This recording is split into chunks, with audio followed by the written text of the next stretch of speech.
feliz por estar aqui esta noite, tendo a oportunidade de conhecer os irmãos. A primeira vez que estamos aqui, trago a paz da minha esposa, dos filhos que não puderam estar comigo esta noite. Faço-me acompanhado só do meu filho mais velho, que é o Marcos. Os outros dois ficam em casa. Faço-me acompanhado também do diácono Hudson, ali da Batista Bethesda. E é um privilégio estar com os irmãos, conhecer o pastor, sua esposa, todos os obreiros, todas as irmãs. Que Deus continue abençoando. Agradecer Damião pelo convite. Deus continue abençoando. Eu conhecia vocês só de ouvir falar, né? Mas agora os meus olhos estão vendo. Eu louvo a Deus por isso. Queridos, queima no meu coração um texto muito conhecido, Evangelho de Jesus, escrito por João, capítulo de número 1.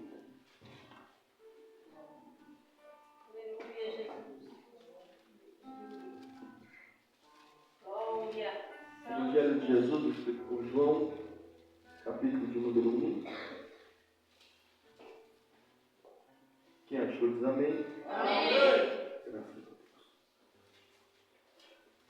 No princípio era o Verbo, e o Verbo estava com Deus, e o Verbo era Deus. Ele estava no princípio com Deus. Todas as coisas foram feitas por Ele, e sem Ele, nada do que foi feito se fez. Nele estava a vida, e a vida era a luz dos homens. E a luz resplandece nas trevas, e as trevas não a compreenderam. Amém? Amém? Amém? Os irmãos podem repetir o verso de número 1, por favor? No princípio era o Verbo, estava com Deus, e o Verbo era Deus. No princípio era o Verbo. Aleluia. E o Verbo estava com Deus, e o Verbo era Deus.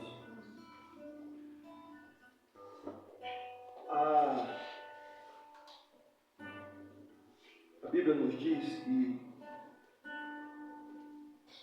no ministério terreno de Jesus, Ele separa para si alguns homens que o servirão como discípulos. Estes homens eram 12. Dentre os 12, havia 3 que eram mais próximos. Quem são eles? Pedro, Tiago e João. Pedro, Tiago e João. Dentre eles havia um que era mais próximo ainda. A Bíblia diz que é o mais jovem dos discípulos, o mais moço. O nome dele é João. João tem acesso que os outros não têm. Talvez pela pouca idade, ele tem mais coragem que alguns. Há relatos que ele, na ceia, na última ceia, ele coloca a cabeça no peito de Jesus, mostrando um nível de intimidade muito grande ou muito profundo. Jesus, naquela ocasião, disse que um deles seria o traidor, e nós entendemos pelo texto que Pedro está de frente para Jesus. Eles estão sentados em volta da mesa, a mesa mais ou menos uns 50 centímetros do chão. Eles sentam em almofadas em volta da mesa. E quando Jesus diz isso, Pedro faz sinal para João, perguntando para ele, o mestre, quem é o traidor? João então coloca a cabeça no peito de Jesus e pergunta, mestre, quem é o traidor? A Bíblia diz que Jesus responde para João, aquele que eu der o bocado de pão molhado, este é o traidor. João se levanta, Jesus pega o bocado de pão, molha e entrega para Judas. Todo mundo se assusta, porque aquilo é uma honra muito grande, não é? Como na nossa cultura de aniversário, o primeiro pedaço do bolo é para alguém especial. E na cultura judaica também segue a mesma ideia. O primeiro a ser servido é a pessoa, entre aspas, mais importante da reunião. E quando Jesus entrega para Judas, cria-se um alvoroço na mente dos outros. Se você perguntasse para alguém, se você pudesse trocar de lugar com alguém, você trocaria com quem? Com certeza eles falariam, eu trocaria com Judas. Porque a honra que Jesus está dando a ele é sem igual. Ninguém entendeu o que Jesus estava fazendo, a não ser João, que sabia o que estava acontecendo. Jesus estava colocando Judas em evidência para mostrar para o íntimo, que é João, quem era o traidor. E isso acontece muito. Às vezes alguém entra em evidência e nós, infelizmente, ainda se admiramos, ainda aplaudimos, ainda damos louvores a essas pessoas, e de forma repentina essas pessoas tropeçam e caem. E alguém diz, mas não era um homem de Deus, não era uma mulher de Deus, porque caiu, porque não está de pé. É simplesmente Jesus mostrando para os íntimos quem são os traidores. Às vezes ele coloca alguém em evidência e a pessoa se ilude tanto, se acha o artista, se acha, e é só Jesus dizendo, esse aí é um traidor. Esse aí é um que já me trai. Então João tem acesso que outros não têm. Vocês compreendem muito bem? Começa a surgir os escritos do Novo Testamento. O primeiro é o Evangelho escrito por Marcos.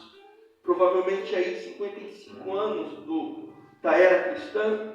Já estamos falando aproximadamente 25 anos da cruz. Marcos começa a escrever o seu Evangelho com destino aos romanos. Depois vem Mateus, depois vem Lucas. E aí vem os tratados de Paulo.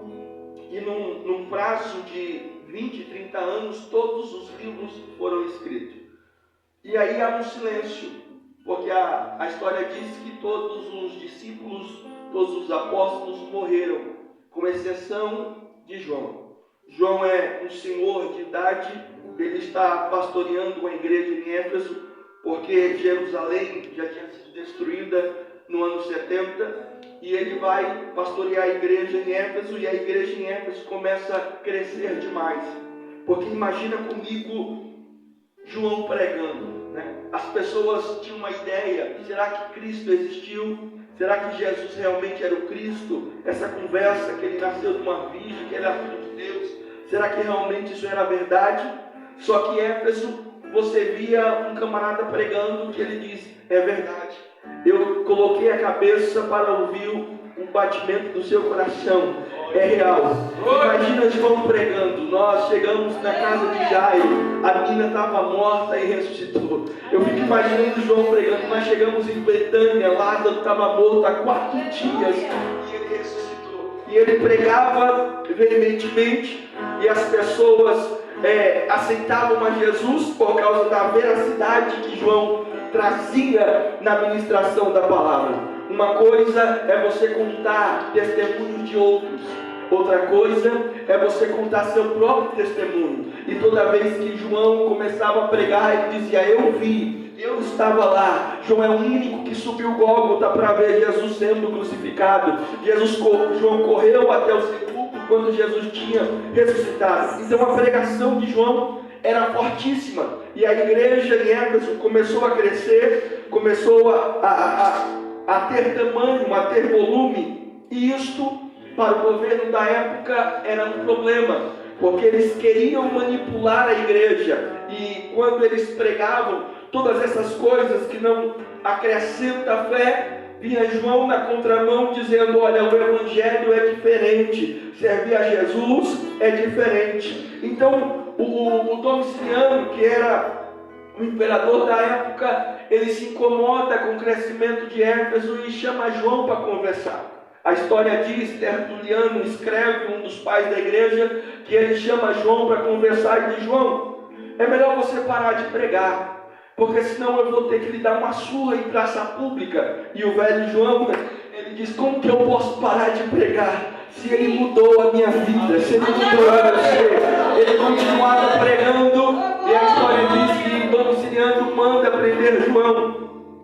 E quando eles prendem o velho João, João tem uma idade de 80 anos aproximadamente. Quando eles prendem João, eles dão uma surra em praça pública e diz: pare de pregar, porque senão coisas piores acontecerão com você. João voltava para o púlpito da igreja e pregava ainda mais, gritava ainda mais, dizendo: eu não posso negar esse Cristo, eu não posso negar o meu Redentor, porque ele vive e reina para todo sempre. E a igreja continuava a crescer. É surpreendente, é admirável como a igreja cresce em meio a uma perseguição. É admirável quando a igreja cresce, quando alguém está perseguindo a igreja. As palavras que eles disseram em Atos é muito tremenda. Gamaliel, dando conselho aos anciões, disse: eles queriam matar Pedro e João. Eles disseram assim: não mate Pedro e João, porque se essa obra for de homens vai parar, mas se for de Deus, vocês podem matar os dois, você pode matar os 12, e essa obra não vai parar, pelo contrário, ela vai crescer ainda mais. E ela acontecia em Éfeso. Eles perseguiam e diziam: não pregue. João abria a boca e pregava, e muitas almas se rendiam a Jesus Todo-Poderoso. A história então vai dizer que Domiciano pede para o conselho montar uma fogueira na praça, colocar um caldeirão de azeite, e ele chama João de: João, se você não parar de pregar, nós vamos te lançar dentro do caldeirão de azeite fervendo, e todos verão a sua morte. A história diz que João não para, eles acendem a fogueira, e quando o azeite estava fervendo naquele caldeirão, colocaram o velho João para dentro do caldeirão. E a Bíblia diz, e a história diz, que João não morre. Eles esperavam a pele de João derreter, eles esperavam João gritar, eles esperavam João dar os últimos suspiros, e a história diz que o fogo apaga, né? E quando retira João de lá, o azeite fervendo serviu como esfoliante facial.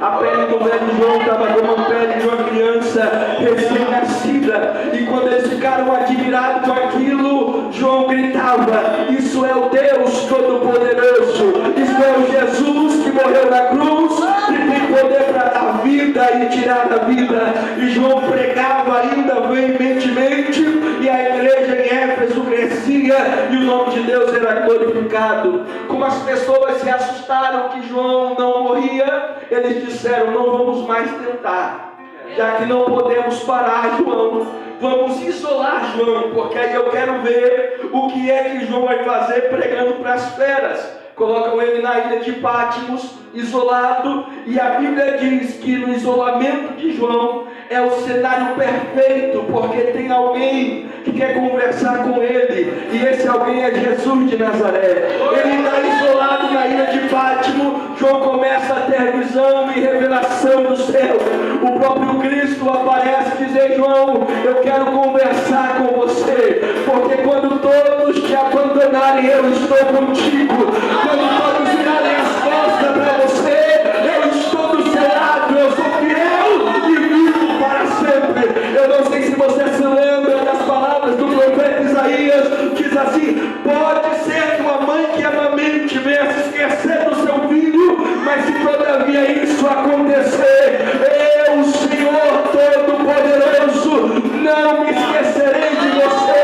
Ei, eu não sei o que falar, eu não sei o que disseram, mas se você tem o Espírito Santo e prega a palavra de Deus, quando todos virarem as costas, o Deus Todo-Poderoso se manifestará e te dará experiências inefáveis, inesquecíveis. Oh, glória! Na ilha de Patmos, João tem revelações. Jesus quer falar. com as 7 igrejas da Ásia. João era pastor de Éfeso. Eu fico imaginando João dizendo: fala, Senhor, porque eu vou escrever. Com qual igreja o Senhor quer falar primeiro? Jesus diz: a primeira é Éfeso. Aleluia, Deus. A sua. Ao anjo da igreja que está em Éfeso, escreve. Jesus está dizendo: eu não posso tratar com outro se primeiro eu não tratar com você. Aleluia, glória. Porque primeiro eu faço em você, para depois eu fazer através de você. Tem gente querendo transformar os outros e ele mesmo ainda não é transformado. Tem gente querendo mudar os outros, mas ele mesmo não muda. Tem gente pregando por amor, tem gente pregando amor e não ama. Tem gente pregando santidade e não anda em santidade. Tem gente pregando contra adultério e é um adúltero. Tem gente pregando contra a fornicação e é um fornicário. Tem gente pregando que não pode bater em mulher, mas ele ainda bate mulher. Eu entendo. Jesus diz: eu não sou assim. Primeiro eu trato você, depois eu trato os outros. Porque não adianta você iludir, não adianta você querer enganar. Você pode enganar o pastor, você pode enganar o líder, você pode enganar a dirigente do ciclo de oração ou da comissão, mas o Todo-Poderoso você não engana. E ele diz: primeiro eu vou tratar você, primeiro eu vou tratar a sua igreja, para depois falar com as outras igrejas. É assim que Jesus trabalha. Deixa eu te fazer uma pergunta só para você pensar. Você já foi mudado?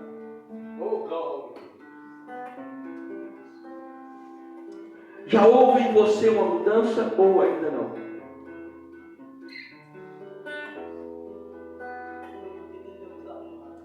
Já houve em você algo diferente? Ou as pessoas ainda olham e dizem: você não mudou nada?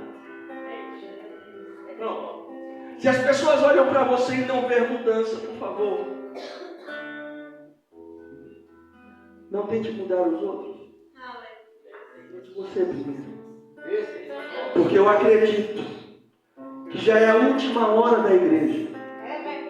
E a Bíblia não diz que o que antecede o arrebatamento é um grande avivamento. O avivamento não que mexe o corpo, mas um avivamento que mexe a alma, que muda o caráter, que transforma o jeito de falar, que transforma o jeito de tratar a esposa, que transforma o jeito de tratar os filhos, que transforma o jeito de tratar a pessoa que trabalha do lado, a família, muda o jeito de tratar o pai, a mãe, o cônjuge. Porque tem gente que prega bem, canta bem, mas dentro de casa não dá bom testemunho. Jesus disse: isso não serve. Primeiro eu trato você e depois eu faço através de você.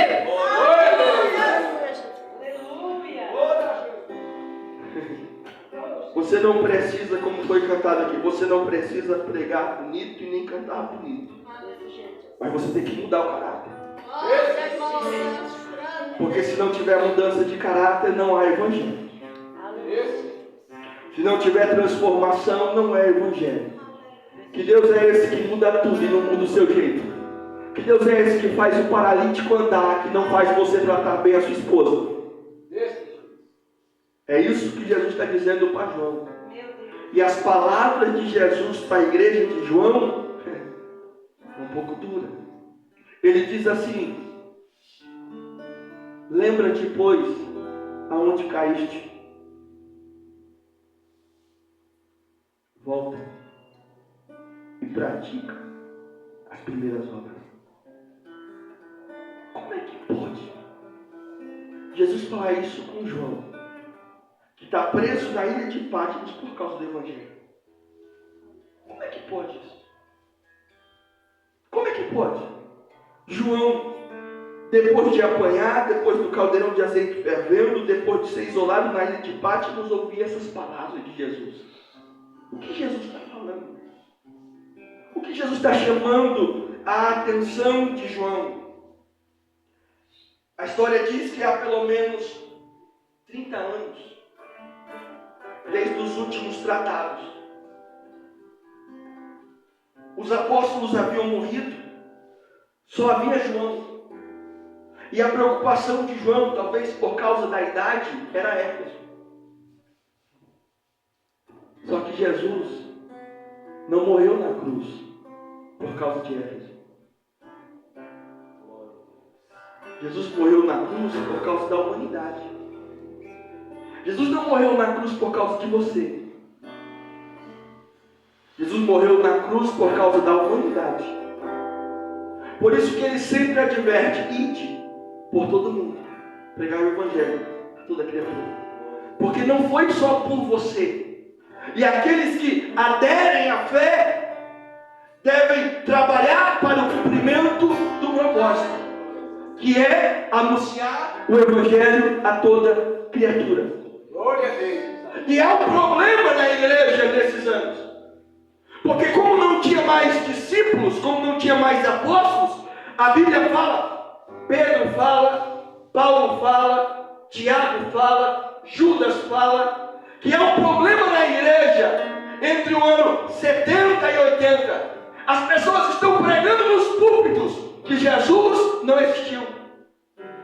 As pessoas estão pregando no púlpito que ele não nasceu de uma virgem, que ele não era Deus.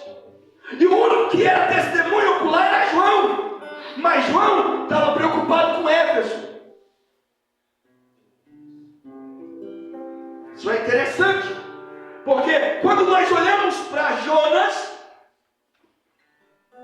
Deus o chama para anunciar o evangelho em Nínive. E Jonas não quer ir. Não é porque o povo é mau, não é porque o povo é terrível nas batalhas e guerras. João não quer, Jonas não quer que eles sejam salvos. Porque ele vai, depois de todo o processo, ele chega em Nínive, prega que eles iriam morrer, ele se arrepende, e quando ele se arrepende, Deus os perdoa. Jonas diz assim: eu não estou falando? Não é por causa disso que eu não queria vir? E agora? Todo mundo salvo. Estranho, né? Ô Jonas, então por que você não queria vir? Porque eu não queria que eles fossem salvos. Porque na mente de Jonas eles mereciam o inferno. E aí está o maior mistério da igreja. Você só deixa de pregar para alguém se você entende que ele não merece o céu.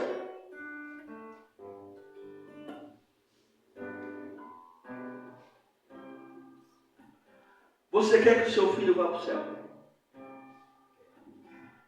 Por que você não prega para ele? Você quer que a sua família vá para o céu? Por que você não prega para ele? Você quer que o seu amigo vá para o céu? Por que você não prega para ele? Não, pastor, mas eu não sei falar.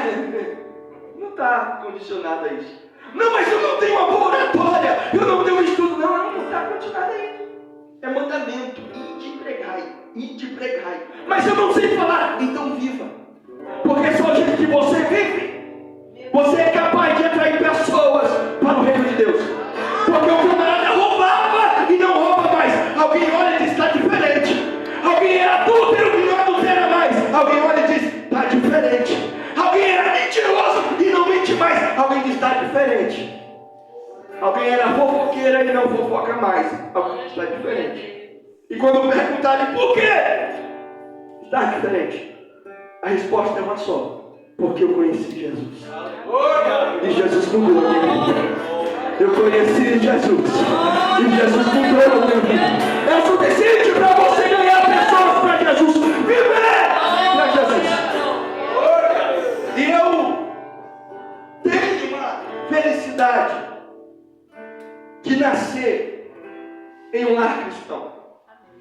A minha mãe aceitou Jesus grávida de mim. E pela misericórdia de Deus eu nunca saí da igreja. Eu não sei o que é droga, eu não sei o que é bar, eu não sei o que é o alcoolismo, eu não sei o que é isso. Mas eu tenho propriedade para dizer que dentro da igreja, para não ser tão duro,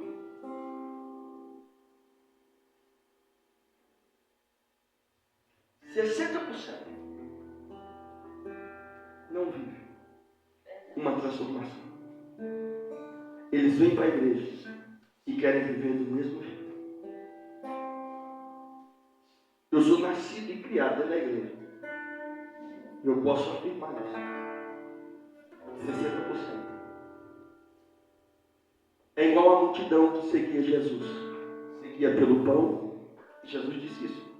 Vocês me seguem pelo pão. Eu sei que o interesse de vocês é terreno. O interesse não é espiritual. Mas aqueles que verdadeiramente tiveram um encontro com Cristo, a vida deles são mudadas. A pessoa observa e diz: fulano é diferente. Fulano é diferente. Você está trabalhando, os amigos fazem uma rodinha, alguém lança uma piadinha, alguém fala: respeita o irmão, que o irmão não anda no meio do chão. As mulheres começam uma fofoquinha de novela, de não sei o quê, alguém diz: respeita a irmã, porque a irmã é uma mulher séria. Porque enxerga a mudança, enxerga a transformação. Se as pessoas não têm dificuldade de chegar até em você para mostrar coisas que não agradam a Deus, é porque não viram em você transformação. Se não viram, não. Pode ser qualquer, menos evangélico. Porque quando alguém se aproxima de Deus, a transformação é real. E dentro de casa se percebe a mudança. Talvez na igreja alguém olhe e diz: é um homem de Deus. Eu quero saber se o filho reconhece como um homem de Deus. Talvez na igreja alguém diz: meu Deus, é uma mulher de Deus. Eu quero ver se o marido diz a mesma coisa dentro de casa. Porque não adianta mudar aqui. Tem que mudar lá. Tem gente que começou bem, mas o tempo vai passando, vai se acostumando, aí não quer mais orar, não lê mais a Bíblia, não tem mais tempo com Deus, aí vai retrocedendo, vai se esquecendo do que verdadeiramente Deus chamou. Deus não te chamou para você vir aqui no domingo, levantar a mão, chorar e ir para casa, ir lá no serviço, ninguém te conhece como crente. Deus te chamou para aqui dentro ou lá fora você ter uma vida diferente, uma vida mudada, transformada, porque esse é o propósito da cruz e salvação de Cristo. Esse é o propósito, que através da sua vida, vidas sejam transformadas.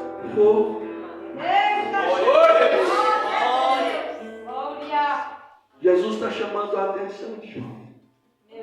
Como se dissesse: João, você é testemunho ocular. Se você saísse por todas as igrejas, seria diferente.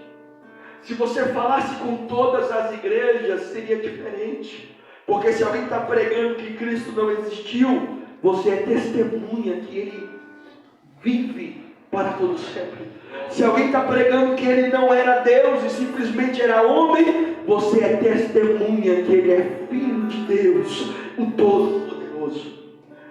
A Bíblia diz, a história diz que quando João retorna da ilha de Patmos, ele vai escrever o Apocalipse. E só depois ele vai escrever o Evangelho que nós lemos agora. Então, se fosse em ordem cronológica, esse Evangelho segundo João deveria estar depois do Apocalipse. Porque primeiro João escreve o Apocalipse para depois escrever o Evangelho. Isso é interessante, porque se há nas cidades uma conversa que Jesus não existiu, ou que se é duvidoso a história que conta Jesus, porque a Bíblia diz que a expectativa das pessoas em Cristo era muito grande. As pessoas esperavam Cristo e diversas vezes levantavam homens e diziam: eu sou Cristo. Em Atos, Lucas fala de Teudas, Lucas fala de um Judas Galileu, que esses homens se titularam Cristo e ainda juntaram pessoas para o seguir. A Bíblia fala de 400, mas esses homens morreram e os discípulos deles foram dispersos. Então não era estranho alguém levantar e dizer: eu sou Cristo. Não era estranho, porque as pessoas esperavam. E charlatões sempre houve, como existe agora. existia lá atrás. Aí de repente vem a ideia de que o moço que nasceu em Belém e mora em Nazaré, filho de uma moça chamada Maria, que diz que engravidou antes de casar. Olha que história estranha. Ela disse que engravidou antes de casar e é obra do Deus Todo-Poderoso. Como você acha que as pessoas receberam isso? Isso é conversa, velho. Conversa é essa. Como que uma moça, antes de casar, aparece grávida? Isso aí não pode ser bom, não. E ainda vindo de Nazaré. Você se lembra quando foram chamar Natanael? Natanael disse, pode vir alguma coisa boa de Nazaré? Porque Nazaré é como se fosse um vilarejo distante, desprezível, de pessoas simples, muito pobres.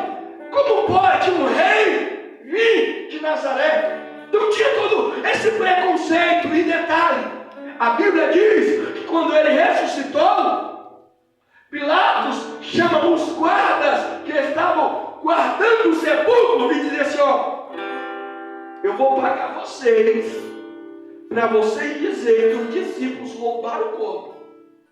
Não deixe para esse negócio de ressurreição, porque vai dar errado. Então eles pagaram, é a Bíblia que diz, pagaram os guardas. Então alguém dizia, olha, Jesus ressuscitou. Os guardas diziam, não. Os discípulos dele roubaram o corpo de madrugada e levaram. Ressuscitou nada. Então imagina na mente das pessoas essa história toda. Porque a gente tem uma ideia dos dias de Jesus diferente do que realmente era. Porque Jesus olha para Maria Madalena e depois aparece aos discípulos e diz, vai, volta. Porque eles não moram em Jerusalém. Eles moram em Cafarnaum. Aproximadamente 100 quilômetros de Jerusalém. É como daqui em Caruaru. São 7 dias de viagem para chegar. Então Jesus ressuscita e ele vai encontrar com eles em Cafarnaum. Você lembra que Pedro voltou a pescar? Ele não está em Jerusalém. Então em Jerusalém tem um burburinho. Ressuscitou ou não ressuscitou? Vive ou não? Roubaram ou não? Então essa confusão que eles tentam pregar, dizendo, não é real. Jesus não é o Cristo. Por isso que os judeus têm dificuldade de aceitá-lo como Cristo. Só então, quando ele volta, depois de aproximadamente 40 dias, que ele vai subir no Monte das Oliveiras e ele vai ser ascido ao céu. Você se lembra a multidão que seguia Jesus? Principalmente quando ele ia multiplicar o pão? Era 5.000, fora crianças e mulheres. O negócio está tão estranho que quando ele vai ascido ao céu, a Bíblia fala que só tinha 500. Olha que diferença. Eles estão olhando para Jesus. Jesus começa a flutuar, se oculta nas nuvens. Eles estão olhando para cima. Daqui a pouco aparecem os anjos e diz, por que vocês estão olhando para cima? Assim como você viu ele subindo. Um dia. E pode ser hoje. Ele aparecerá nas nuvens com poder e grande glória. Eles descem dali. E é difícil seguir sem Jesus. Eles vão para o cenáculo. Eles ficam 10 dias orando, aguardando o que nós conhecemos de Pentecoste e do que era 500, passa quase 120. Meu Deus, ajuda. Imagina, irmão, como eram aqueles dias. Os discípulos com medo. Porque a notícia era que eles haviam roubado o corpo. Se eles roubaram o corpo, ele é contra os romanos. Ele é contra Pilatos. Ele é contra Herodes. Então eles estão escondidos. Mas de repente vem do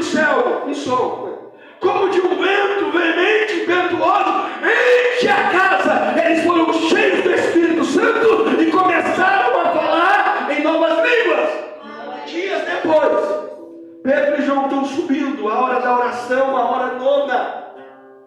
Eles estão subindo a oração. Tem um moço sentado na porta formosa, pedindo a esmola. Ele diz assim: dai uma esmola.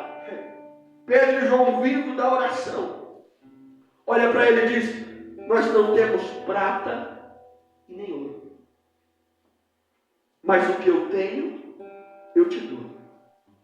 Em nome de Jesus, Cristo, levanta e anda. Para você entender, o paralítico não levantou. O paralítico olhando para eles, como dissesse: vocês estão falando o quê? Vocês estão dizendo o quê? Não, pastor, levantou. Lê o texto. A Bíblia diz que João vai, pega ele pela mão e coloca ele de pé. Mas por ele mesmo, ele não cria. Porque quem é Jesus? Morreu. Não é mais ninguém. Mas quem está vindo da oração, Pedro e João diz: ele vive, ele reina, e não é do meu nome, é o nome dele que fez os céus e a terra. Aí ele levanta e começa a pular, a saltar. As pessoas se reúnem e perguntam: em nome de quem vocês fizeram isso? Pedro toma a palavra e diz: sabe em nome de quem? Em nome do Cristo, de Jesus, do Nazareno, que vocês crucificaram. Mas vocês estão achando que ele está morto? Ele ressuscitou. Para todos sempre.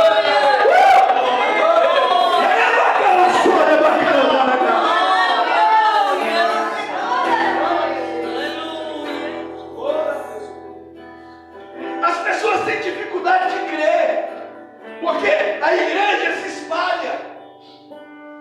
No ano 70, Jerusalém destruído, não tem mais igreja em Jerusalém, está tudo espalhado. A capital da igreja é Éfeso. Aí João decide escrever, e olha o sentimento de João, como se fosse uma resposta. Vocês estão dizendo que Cristo não existiu? Você está dizendo que Cristo era um homem normal? Você está dizendo que ele não nasceu de uma virgem? Vocês estão brigando se ele nasceu ou não nasceu? Eu vou dizer para vocês quem é Jesus. Aleluia. Aí ele começa o texto que lemos. No princípio era o Verbo, e o Verbo estava com Deus, e o Verbo era Deus. João está dizendo: vocês estão brincando se ele nasceu de uma virgem? Ele criou os céus e a terra. Vocês estão discutindo se ele fez milagres em Nazaré, em Cafarnaum e em Jerusalém. Tudo que foi feito por ele, e sem ele, nada do que foi feito se fez. João está dizendo: não perca tempo discutindo que Jesus foi homem, porque ele é Deus. Ele está desde o princípio, ele era o Verbo, ele era a palavra, e o Verbo se fez carne e habitou entre nós. João está dizendo: é esse o Cristo que você está dizendo que não é.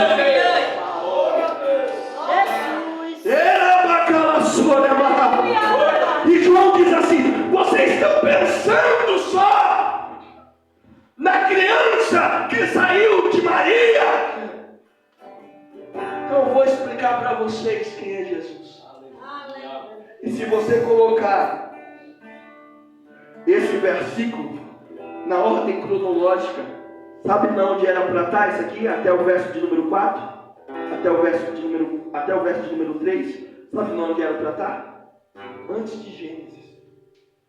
Aleluia. João está dizendo: essa briguinha aí, se é Maria era virgem ou não, se ele nasceu ou não, se ele é... Não, isso aí é besteira. Porque o nosso Cristo, ele estava na fundação do mundo. Glória a Deus. Quando o Eterno disse: haja luz, ele era o Verbo. Quando ele disse: haja, ele era a palavra viva do início. Ele está dizendo: ei, é muito mais do que essa, é muito mais do que Nazaré, é muito mais do que Cafarnaum, é muito mais que Jerusalém. O homem nem existia, ele já era Deus.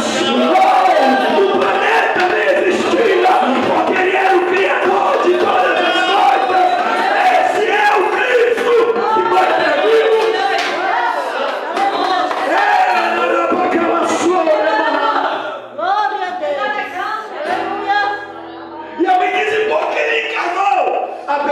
330 profecias do Antigo Testamento sobre o Messias, sobre o Cristo, e a Bíblia diz que todas foram cumpridas nele, todas, desde a primeira.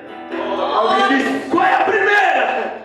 Qual é a primeira profecia sobre Jesus? Quando Deus vai dar sentença à mulher, a serpente ao homem, Deus diz assim, e da serpente da mulher, da semente da mulher, virá que esmagará a cabeça da serpente. Você tem ideia do que profundidade é isso? Porque todos nós sabemos que a mulher não tem semente. Quem tem semente é o homem. O que Deus está dizendo? Porque a mulher não produz a semente. A mulher consegue gerar a semente. Então ela precisa de um homem que coloque nela a semente, então ela vai gerar dentro dela, e aí nasce o indivíduo. Aí Deus vem e diz, da semente da mulher. É por isso que levantou Abraão e Satanás ficava, será que? Mas tem terra, a semente de terra. Levantou Moisés e ele disse, não pode ser Moisés, porque tem Arão, a semente de Arão. Levantou Davi e ele disse, não pode ser Davi, porque é a semente de Jessé. O que é isso? E passa-se os séculos, os anos, e Satanás está, quem é? Como pode? Não é possível, eu entendi errado, eu me engano. Aí a Bíblia diz que depois de um silêncio de mais ou menos 400 anos, veio um anjo visitar Maria, uma jovem, simples, pobre, e dizer, ei, Deus vai criar em você uma semente. Não, mas eu ainda não conheci o varão. É isso mesmo. Mas é isso mesmo. Não precisa de varão, porque é a semente da mulher, não é a semente do varão. E ela diz, mas como é isso? Isso é impossível. Aí o anjo diz, ei, conhece Isabel, sua prima? Que está velha, e o sonho dela era ser mãe, e eu vejo Maria dizendo, mas Isabel não é sinal do impossível, porque ela queria ser mãe e avançar de idade não é mãe. Aí o anjo diz, ela está grávida de 6 meses, porque para Deus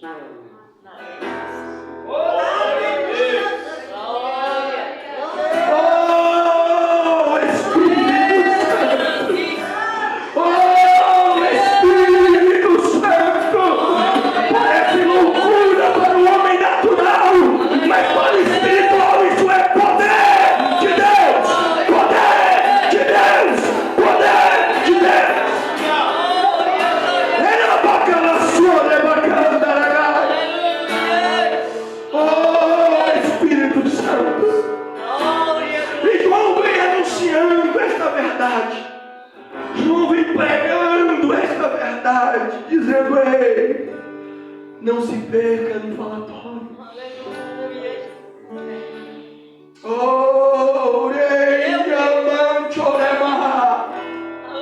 Porque as pessoas se iludem com falatórios de maneira sutil, de maneira muito sutil. Eles deixaram o livro muito caro, e as pessoas não tinham acesso. Então vinha-se para a igreja, e o Papa, o bispo, só tinha acesso a ele. O que ele dizia, as pessoas acatavam.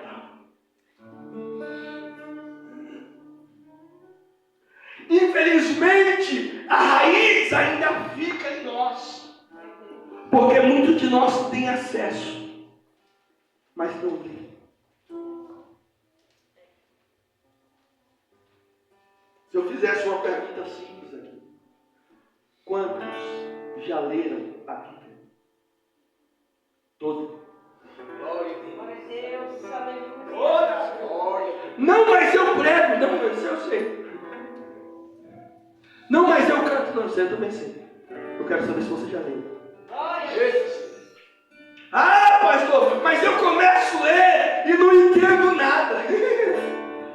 Aí o segredo para quem não entende é parar de ler. Vê se faz sentido isso. Não, pastor, eu leio e não entende. Aí eu faço o quê? Paro de ler. Você vai entender o quê? Não faz sentido. Porque cada cristão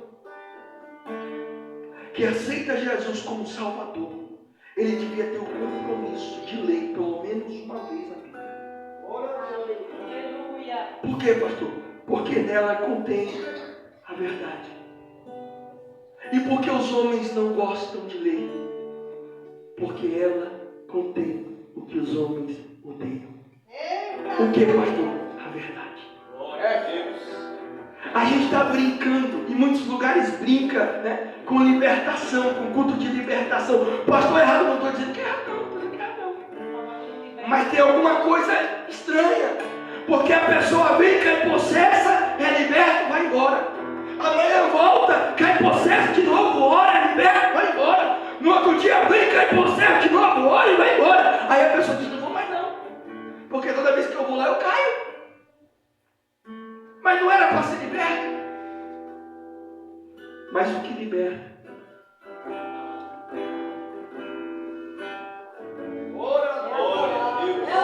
Diz assim, e conhecereis a verdade, e a verdade nos libertará. Ai, meu Deus! Me amem, mas vou falar. Me amem, mas vou falar. Tem gente querendo fazer campanha para ser liberto. Tem gente querendo subir monte para ser liberto. Tem gente querendo ir no profeta para ser liberto. Ei, conheça a palavra, conheça a verdade, e a verdade vos libertará. Não adianta, irmão, não adianta querer viver no evangelho sem verdade. É ilusão, é ilusório. Mas qual é o nosso maior problema? Os poucos que leem, só leem para pregar.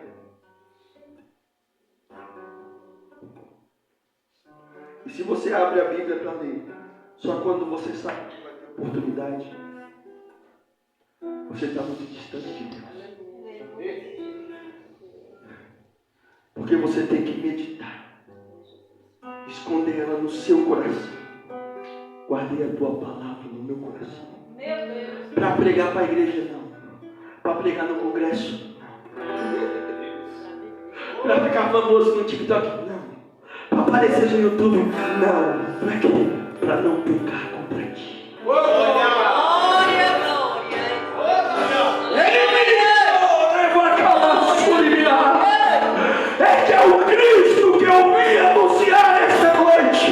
Que ele é capaz de tirar o miserável de um lago de chofre horrível e firmar os pés sobre a rocha, dar um banho da graça e pegar aquele que era miserável, pobre, cego e colocar entre os príncipes para viver a eternidade com ele na glória. E uma verdade que em muitos lugares não se prega mais, que muito em breve, pode ser ainda hoje, esses céus vão se abrir.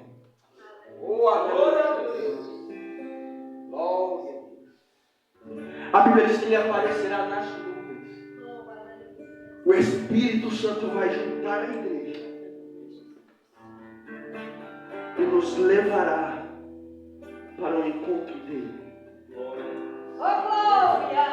E aí, pastor, aí nós vamos entrar no que nós chamamos de bodas do Cordeiro.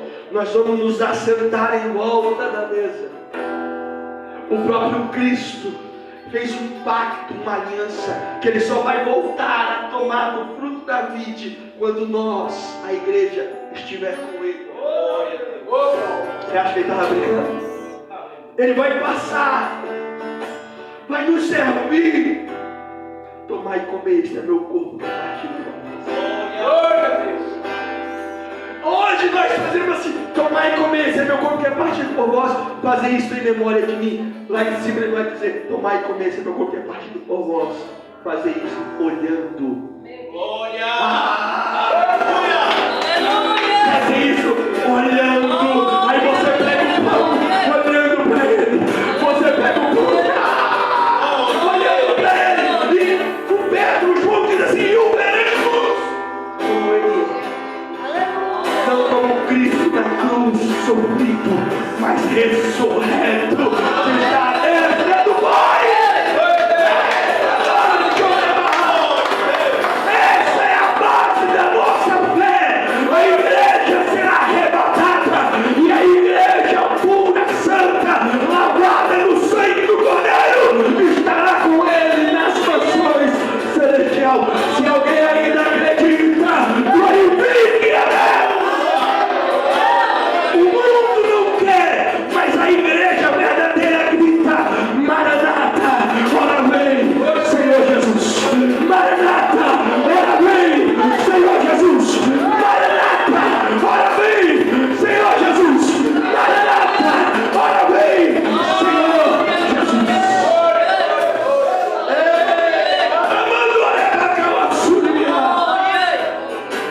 Deixa eu te fazer uma pergunta hoje.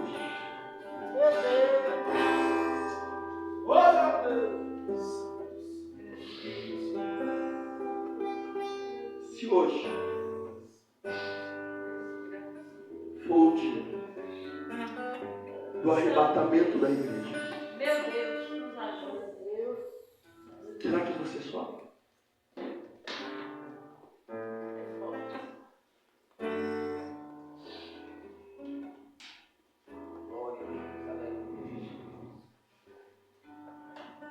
Nós estamos brincando de evangelho. Nós estamos brincando de ser. Mas só há uma verdade. A igreja vai ser arrebatada. Você querendo ou não, você crendo ou não, a igreja será arrebatada. Nós não acreditamos na predestinação do indivíduo, mas nós lemos que a igreja, Deus, Cristo, a predestinou ao céu. É como o ônibus que sai daqui. Aqui é o quê? Manechel. O ônibus sai daqui com destino ao centro. Assim é a igreja. Ela vai sair da terra com destino ao céu. Eu posso pegar o ônibus aqui e descer na BR. Eu vou chegar no centro? Não. Eu posso pegar o ônibus aqui e descer na Brasília. Eu vou chegar no centro? Não. Eu só chego no centro se eu permanecer dentro do ônibus. Porque o destino do ônibus é o centro. A igreja, não você, a igreja está predestinada a chegar no céu. Cabe a você querer ficar dentro ou fora dela.